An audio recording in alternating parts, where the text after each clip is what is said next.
Okay, so I'm gonna record this so you guys can watch in case if you get stuck when you're reviewing tomorrow night. Okay, guys, quiet. Let me read the problem.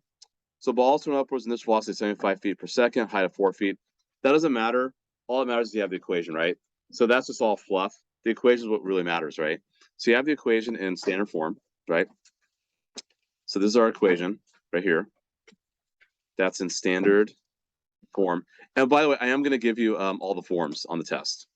So I'll show you how it's going to look, but you don't have to memorize the forms. What you do need to know is what they represent. That I won't tell you, but you could. But I will provide the forms for everybody. So standard form. I'll tell you just y equals ax squared plus bx plus c. Yeah, x equals negative b over 2a. Yeah, it's not that hard. You guys know quad form, right? Hopefully you guys have quad form memorized from middle school. Hopefully. Okay, well, you'll definitely need to memorize for the second half of this chapter 4. But no, it comes from quad form. So you guys know this, right? Okay, that's quad form. What does quad form represent? Quad form represents the x-intercepts, right? Because you're setting the equation equal to 0 and solving for x. These are the x-intercepts. If you were to actually plot your x-intercepts, one could be right here, another could be right there. This would be negative b minus root b squared minus 4ac all over 2a. This would be negative b plus square root b squared minus 4ac all over 2a. If you were to average those two, if you were to average this and this, let me clear my screen for a sec. If I were to average those two, negative b minus root b squared minus 4ac all over 2a plus negative b plus square b squared minus 4ac all over 2a. What happens to the radicals, guys? They cancel out. If I'm averaging these two x-intercepts, these are going to cancel out. What am I stuck with? Negative 2b over 2a all over 2. What happens to these 2's here? What am I stuck with? Negative b over 2a. Voila. That's where it comes from. Axis of symmetry is always right through the intercepts. It has to be, right? If you have 2 points that are crossing the x-axis, your axis of symmetry has to be right through the middle. Quad form represents the x-intercepts. If you average those two, you'll always get negative b over 2a. So I'll give it to you, but I'm just telling you that there is a logic to it. It's not something that fell out of the sky. It's actually just the average of the x-intercepts. That's all it ever is. But anyway, so again, x equals negative b over 2a. Y, so I'll give this to you guys, but I just want to make sure you understand where it comes from. Okay, so we want the height of the ball after 2 seconds. So what are you going to do for part A? So plug in 2. That's it. That's super easy. And you have a calculator, so just use your calculator. Please don't do this math in your head. Please use a calculator.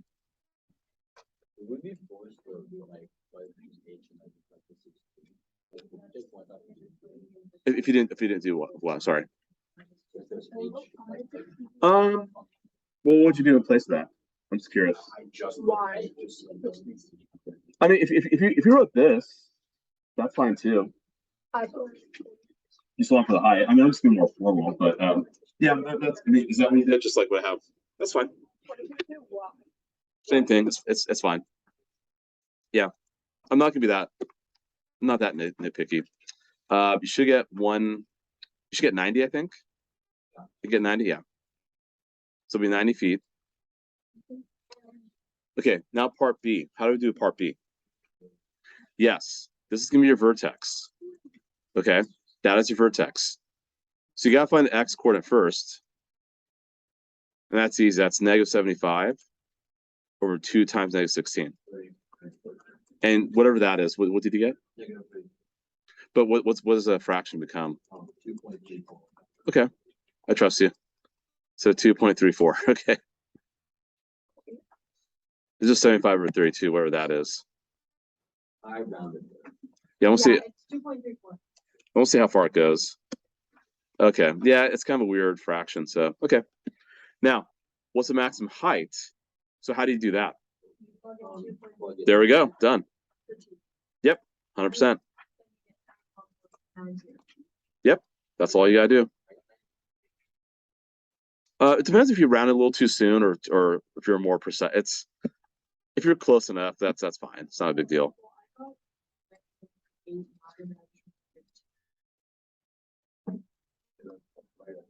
So 91.89, sure, that works. So hopefully that's okay. We're okay with that. That's all you gotta do. So let's do 9. Sorry. Yeah, go ahead. How do what? Oh, just plug in 2.34 into the equation. Because to get the y coordinate of the vertex. Because now you got the x coordinate of the vertex from part B. Okay. Right? Because remember that the maximum height is the vertex. And so now you got the x, just plug back in the equation. Guys, remember you have the equation, right? The equation is gonna, if you have the x coordinate, just plug it into the equation, get the y coordinate. All right. Number 9. All right, now here's what I would recommend you do for these kind of problems. If it's not, I mean, technically this is standard form. So if you want to do negative b over 2a, go ahead. That's totally fine if you want to do that. But you could also factor too. What can you factor out? The x, exactly. If you see an opportunity to factor, I would. That should be your go-to for pretty much everything you do in math. If you ever see an opportunity to factor, do it. Especially in calculus, we factor all the time. And pre-calculus. So if you see an opportunity to factor, do it. This is why we spent so much time factoring in middle school and Algebra 1, right? You really so here's the deal. I know my x-intercepts. It'll be 0. And how do I get the other x-intercept?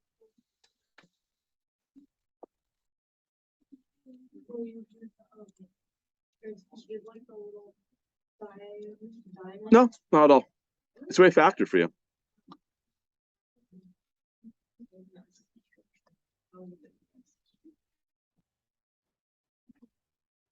It'll be 69.9. Think about it. Oh, geez. Sorry.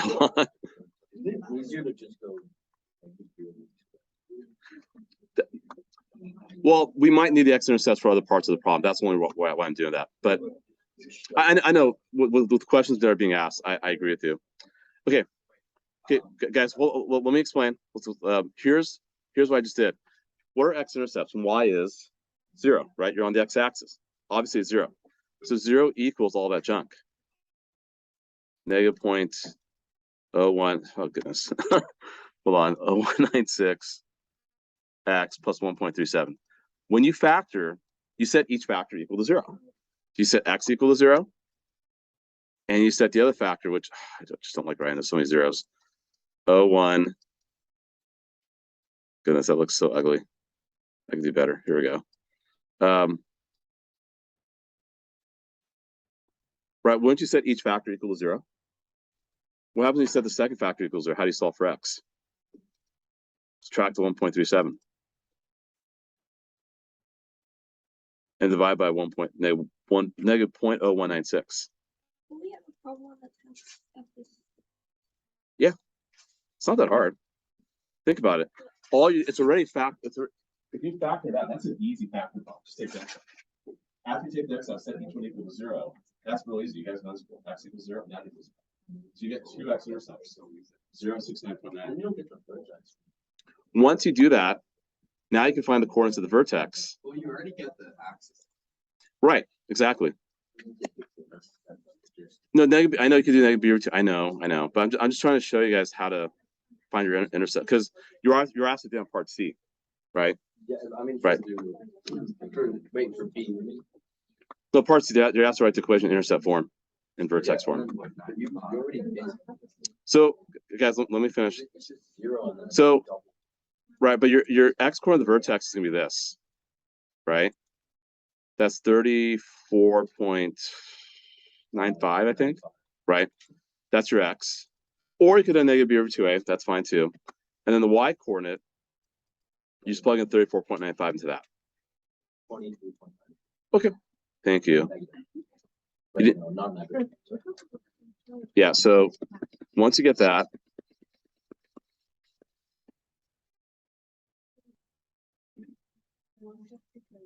y equals negative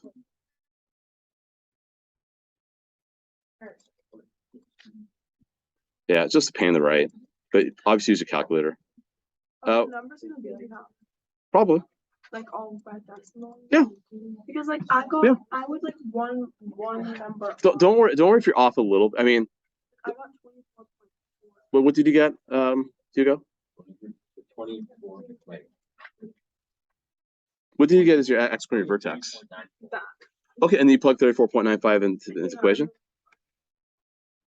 Maybe it's rounding. You got 24. You got 24. You might punch it wrong in the calculator, is my guess. That's probably what happened. Yeah, because you shouldn't be that far off. So 23.94. Okay. Now, For X is just set the equation equals 0 and solve for x. Okay. Just factor. That's put it this way. You guys have done this already, and well, not this packet, but the next packet. You guys have already solved by factoring before. That's all you're doing. It's just an extension of that. That's all it is. No, you're not factoring any decimals out. You're only factoring x. You factor x, and then you have that's one factor, that's one factor. So you guys, think when you have factors, right? You have something times something. One of these two things has to be 0. So you're gonna have the x factor out. That has to be 0, or that has to be 0. You guys have solved decimal equations. That's a linear equation you guys have solved. That's not that hard. I know you guys can do it.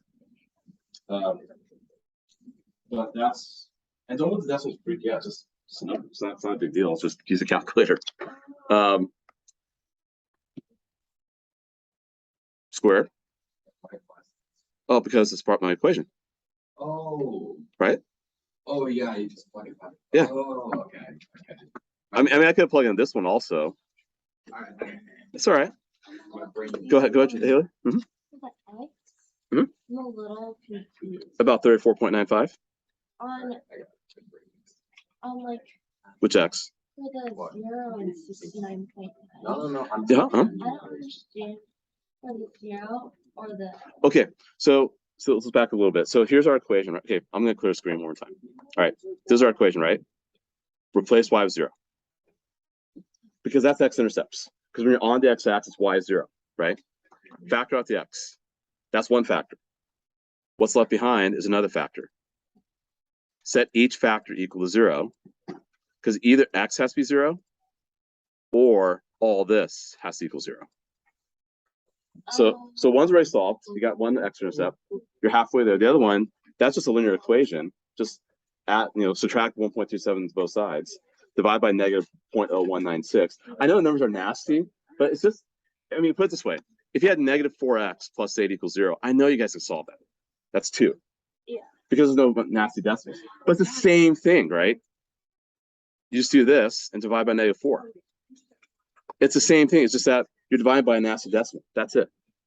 Don't let it be daunting. Are there going to be nasty decimals like that on the? Yeah. Oh boy. Yeah. Yeah. I mean, don't worry about it. It's fine. Guys, let's finish part B and C. How far does it travel where it hits the ground? That's gonna be your x-intercept. So 69.9. That's all. What was that? Sorry.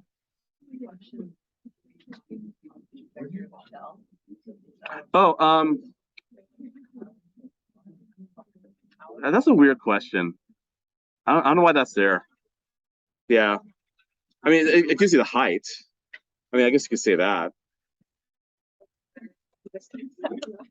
I mean, it gives you the height. That's the maximum height. And then intercept form I just did for you guys. Vertex form, you do this.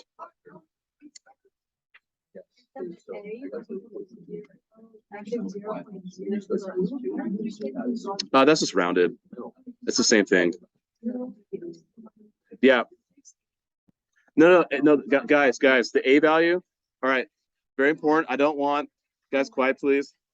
I don't want you guys to get confused on Friday. What's the A value in the original equation? Negative 0.0196, right? What's the A value for each of these? Same thing. Mr. Gilmore wrote this. I love Mr. Gilmore's process. Maybe he'll hear me. He just got lazy and didn't write negative 0.0196. He wrote negative 0.02 because he didn't feel like writing out 4 decimal places. That's all it is. It's the same thing. Yeah, so I think that's not clear. I don't blame you guys for being confused. I'm being confused if I were you guys. But it's the same thing as this A value here. This A value is that's the main coefficient, right? It's the same It thing. makes so much more sense though. But there's nothing to calculate. You just write it out. That's it. He just got lazy. That's all. That's it. Yeah, I don't care. That's fine. But but you know, just so you know, it's the same A value as original. That's all. And you guys know the vertex already. You know the x-intercept, so that's pretty easy. Yeah, don't let it confuse you. Okay. Okay. Yeah. Other stuff on this pack before we do the next one. Those are good. I'm assuming, Mhm. is it possible we could get like another practice sheet with? With word problems? Yeah, I'll produce some word problems. Yeah, Because, no like, problem. Yeah. I would like that. Yeah, I'll produce some. No problem. Other questions you guys have on this packet before we move on to packet 2? Oh, wait. Yeah, exactly. We're gonna work on packet 2 today, but we have an hour to do it. Yeah. Do you have an extra packet? I left mine at home. I knew you were gonna be that person. So I have. I'm just kidding. No, I have some. Don't worry. Yeah. I have 3. I actually have 3. I do 20 to 17 students because it was gonna be like, but I don't anticipate more than 3 people forgetting. That's all right. Okay. So what I'd like you guys to do now, I'll stop the recording.